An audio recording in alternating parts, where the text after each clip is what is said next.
Que ce soit la colère, la jalousie, l'amour ou encore toute autre émotion, les êtres humains se définissent par leurs émotions, par leurs sentiments dans les situations qui leur arrivent. Et dans cette vidéo, à travers l'histoire que je vais vous raconter, je vais vous montrer qu'il ne faut pas absolument suivre ses émotions, qu'il faut être maître de ses émotions envers toutes les situations de la vie.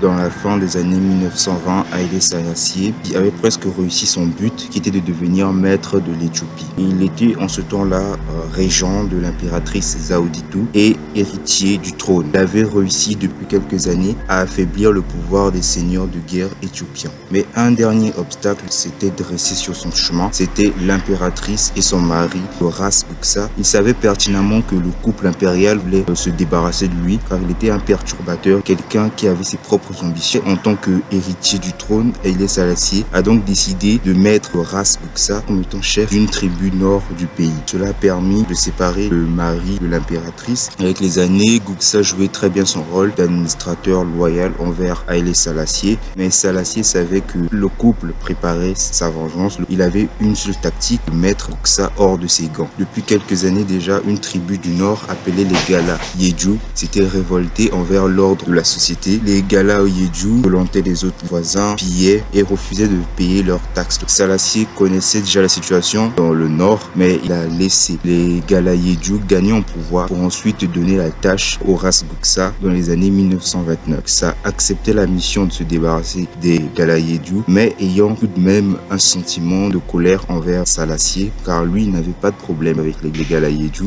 Alors il prévit donc une troupe de 35 000 hommes pour attaquer les Gala Yedju. Il avait profané des rumeurs comme quoi Sélassié voulait transformer l'Éthiopie en une colonie italienne en le convertissant au catholicisme. Plusieurs des soldats entendirent cette rumeur et donc décidèrent de faire la guerre à Sélassié. Mais Sélassié avait une longueur d'avance sur lui, car il avait discuté avec les troupes de Guksa qu'il fallait faire volte-face à Guksa le jour J de la bataille. Malheureusement, ça s'est mal terminé parce que les soldats du Ras Guksa se sont retournés, ils ont combattu Guksa et donc Sélassié avait sa victoire. Mais le Ras Guksa refusait d'admettre sa défaite et il fut tué. Quelques jours plus tard, l'impératrice Zaouditou, elle aussi se tua. En 1930, Sélassié se proclamait solennellement empereur de l'Éthiopie. Comment interpréter cette histoire? Haïlé Sélassié avait un coup d'avance sur ses adversaires, sur ses ennemis. Il savait pertinemment ce que ses ennemis voulaient faire de lui, faisant en sorte que l'ennemi sorte de ses gants. Lorsque vous agissez avec vos émotions, comme étant la colère, l'amour, vous devenez plus vulnérable. C'est pour cette raison qu'il faut absolument contrôler ses émotions. J'aime beaucoup cette citation de Sun Tzu qui dit que un général qui ne sait pas modérer, qui n'est pas